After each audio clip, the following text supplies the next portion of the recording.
बिस्मिल्लाहिर्रहमानिर्रहीम। अस्सलाम वालेकुम dear students. Lecture number 3 electromagnetic induction, जिसमें 2 लेक्चर्स हमारे हो चुके हैं। स्टूडेंट्स, आज का लेक्चर हमारा लेंज लॉ के ऊपर है और लेंज लॉ को जो है हमने डिटेल में समझना है। और स्टूडेंट्स, लेंज लॉ जो है, जैसे हमने कहा था कि जो फेराडे लॉ में जो माइनस मौजूद था, ये उसकी एक्सप्लेनेशन है। ठीक है, लेंज लॉ ने एक्चुअली फेराडे लॉ में जो माइनस का साइन था उसको एक्सप्लेन किया था। जो हमारे साथ फेराडे लॉ थी कि E induced is equal to minus N change in flux divided by change in time.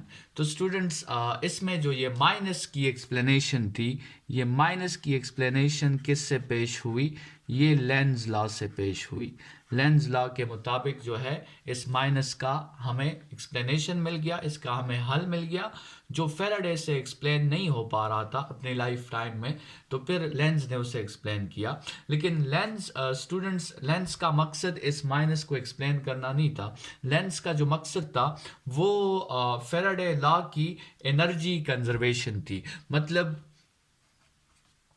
Length असल में क्या चेक करना चाहता था? He wanted to check the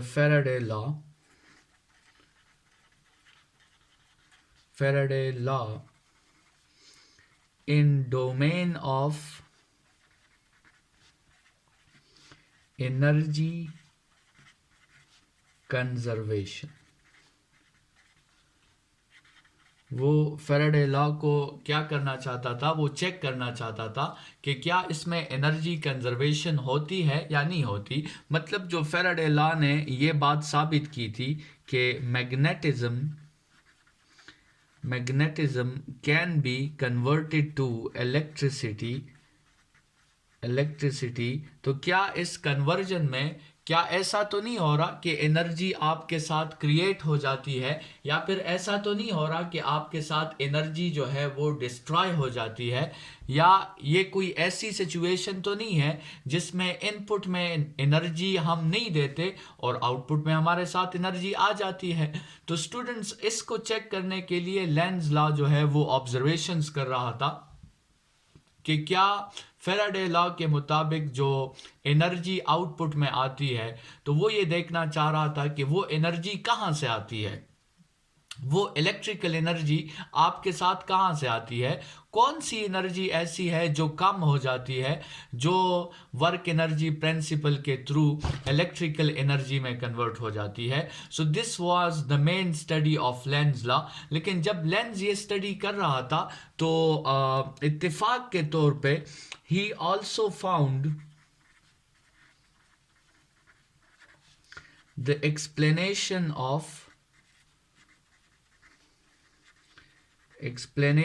of the minus sign in Lenz law, in Faraday law। ठीक है, उसने इस माइनस साइन को भी एक्सप्लेन कर दिया। ठीक है, उसको इस माइनस साइन का भी पता चल गया कि ये माइनस साइन असल में क्या शो कर रहा है।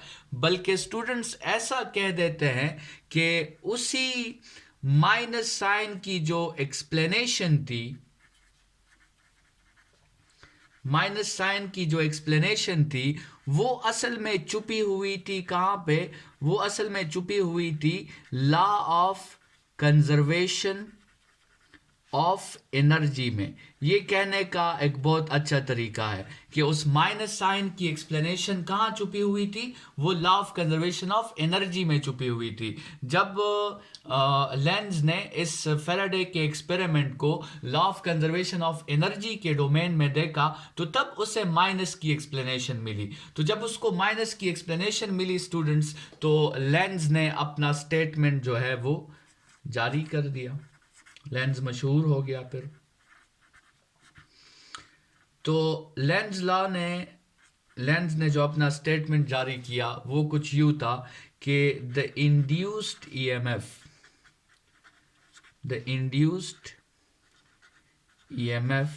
और induced current will always oppose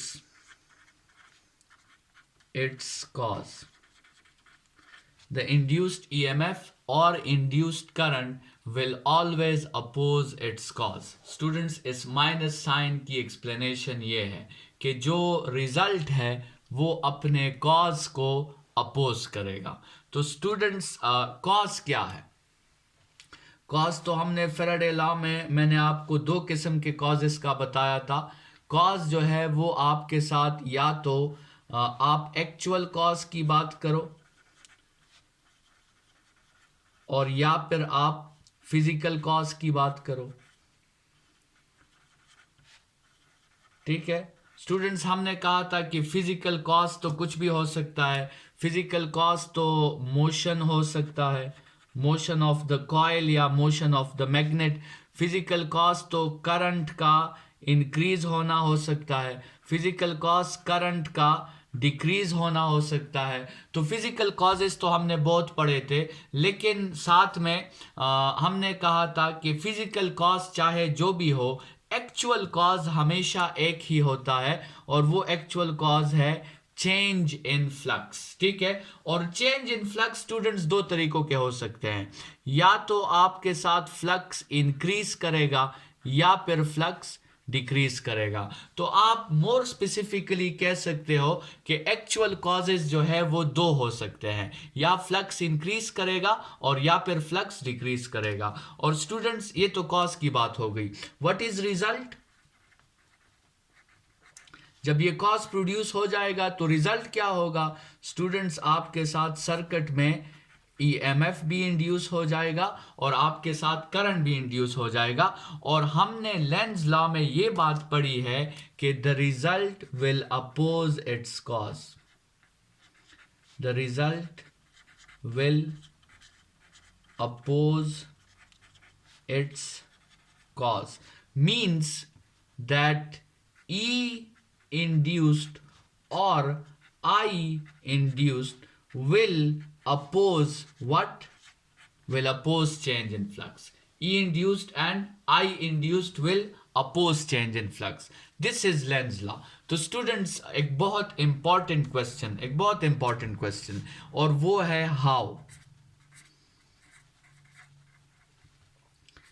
how the result will oppose its cause. ठीक है, रिजल्ट जो है मतलब इंड्यूस्ड EMF या इंड्यूस्ड करंट, ये अपने कॉज को कैसे अपोज करेगा. ठीक है, तो स्टूडेंट्स स्टेप बाय स्टेप समझते हैं कि ये अपने कॉज को कैसे अपोज करेगा. स्टूडेंट्स, कंसिडर करें कि एक कॉइल है और उस कॉइल से पहले दो लाइंस गुजर रहे हैं. उस कॉइल से मैग्नेटिक फील्ड लाइंस जो गुजर रहे हैं वो 2 लाइंस हैं. तो इसका इनिशियल फ्लक्स जो है वो है 2 लाइंस पर यूनिट एरिया.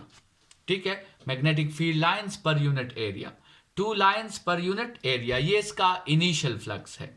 और स्टूडेंट्स, ये कॉइल ये चाहता है कि मुझसे हमेशा 2 ही लाइंस गुजरे. ये कॉइल ये चाहता है कि मुझसे ना 2 से ज्यादा लाइंस गुजरे, ना मुझसे 2 से कम लाइंस गुजरे. हमेशा ये कॉइल चाहता है कि मुझसे 2 लाइंस गुजरे. ठीक है, अच्छा, अभी हम क्या करते हैं कि किसी भी फिजिकल कॉज की वजह से, फर्ज करें ये एक मैग्नेट था जो पहले दूर पड़ा हुआ था, तो 2 लाइंस गुजर रहे थे. अब उस मैग्नेट को हम करीब ले आए हैं, तो अब कंसिडर करें कि अब आपके साथ 4 लाइंस गुजर रहे हैं. कंसिडर करें कि पहले 2 लाइंस गुजर रहे थे, लेकिन जैसे ही हम मैग्नेट को करीब ले आए तो आपके साथ फाइनल फ्लक्स क्या है, वो अब 2 लाइंस नहीं गुजर रहे, वो 4 लाइंस पर यूनिट एरिया गुजर रहे हैं. तो स्टूडेंट्स, आपके साथ क्या प्रोड्यूस हो गया? आपके साथ प्रोड्यूस हो गया चेंज इन फ्लक्स. और चेंज इन फ्लक्स जो है वो आपके साथ आया 4-2 और उसका रिजल्ट आया +2 लाइंस.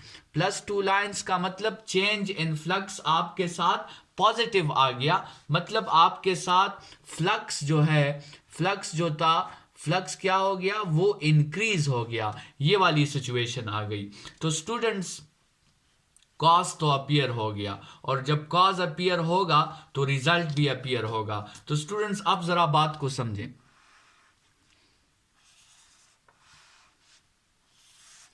हमने प्रोड्यूस की चेंज इन फ्लक्स, बल्कि मोर स्पेसिफिकली हमने इंक्रीज इन फ्लक्स प्रोड्यूस कर ली। अच्छा, जैसे ही हमने इंक्रीज इन फ्लक्स प्रोड्यूस कर ली, ये इंक्रीज इन फ्लक्स क्या करेगा? ये इंड्यूस्ड ईएमएफ को प्रोड्यूस कर देगा। स्टूडेंट्स, जैसे ही इंड्यूस्ड ईएमएफ प्रोड्यूस हो जाएगा, आपके साथ सर्किट में उसी इंड्यूस्ड ईएमएफ की वजह से करंट सर्कुलेट करना शुरू कर देगी।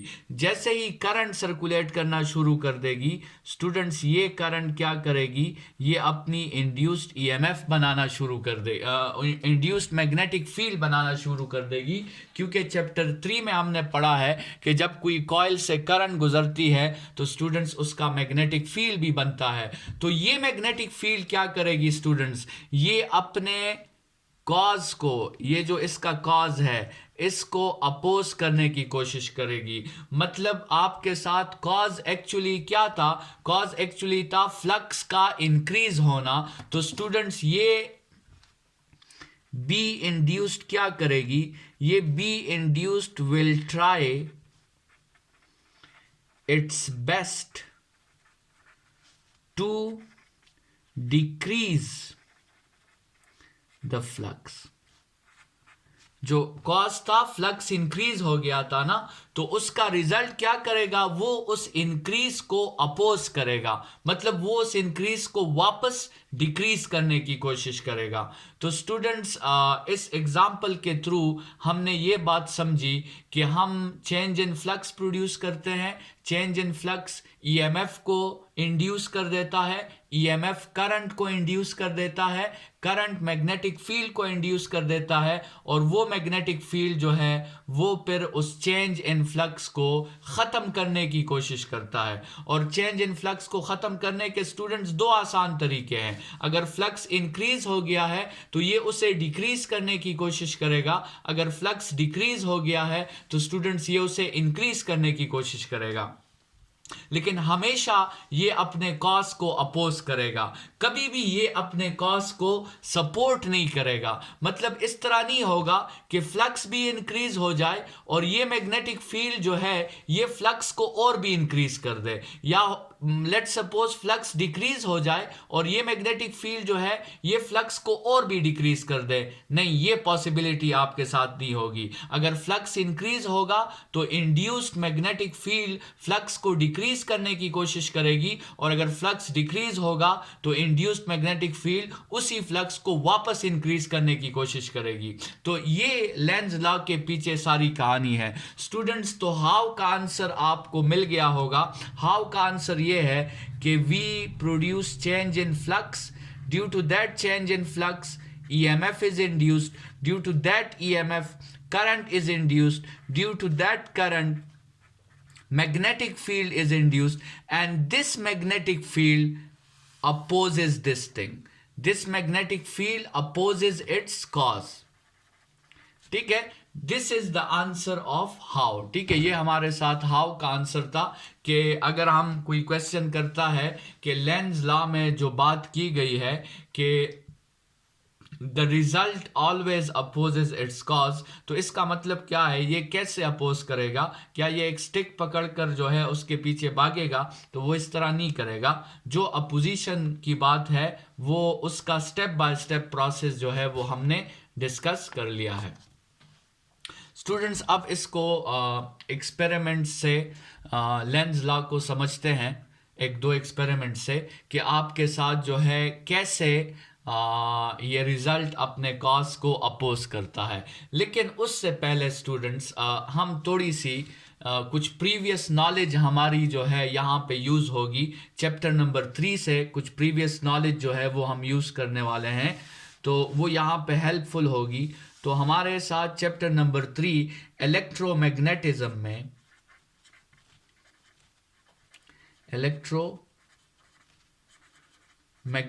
में हमारी कुछ प्रीवियस नॉलेज थी।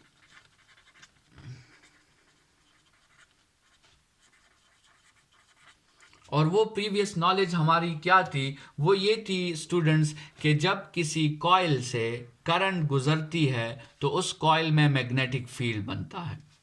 लेट्स सपोज किसी कॉइल से अगर आपके साथ जो है एंटी क्लॉकवाइज करंट गुजरती है, ऐसे एंटी क्लॉकवाइज, एंटी क्लॉकवाइज मतलब ये ऐसे जो है करंट अगर किसी कॉइल से गुजरती है तो ये उसकी मैग्नेटिक फील्ड है, ये उसकी आपके साथ मैग्नेटिक फील्ड होगी, ठीक है। और अगर किसी कॉइल से आपके साथ क्लॉकवाइज करंट गुजरती है, क्लॉकवाइज जो है वो करंट गुजरती है, मतलब आपके साथ ऐसे करंट गुजरती है क्लॉकवाइज, तो फिर आपके साथ मैग्नेटिक फील्ड जो होगा वो अपोजिट हो जाएगा, ठीक है। फिर मैग्नेटिक फील्ड आपके साथ ऐसे हो जाएगा, ठीक है। अच्छा, तो ये तो आपके साथ जो है प्रीवियस नॉलेज थी, और ये प्रीवियस नॉलेज हमारे साथ जो है वो आगे हेल्प करेगी समझने में कि लेंज लॉ में जो है उस एक्सपेरिमेंट्स को लेंज लॉ के थ्रू समझने में ये प्रीवियस नॉलेज हमारे साथ हेल्प करेगी स्टूडेंट्स, ठीक है। अच्छा, थोड़ी सी उन एक्सपेरिमेंट्स को पढ़ने से पहले स्टूडेंट्स थोड़ी सी बात कर लेते हैं कि what are the uses of Lenz law. Uses of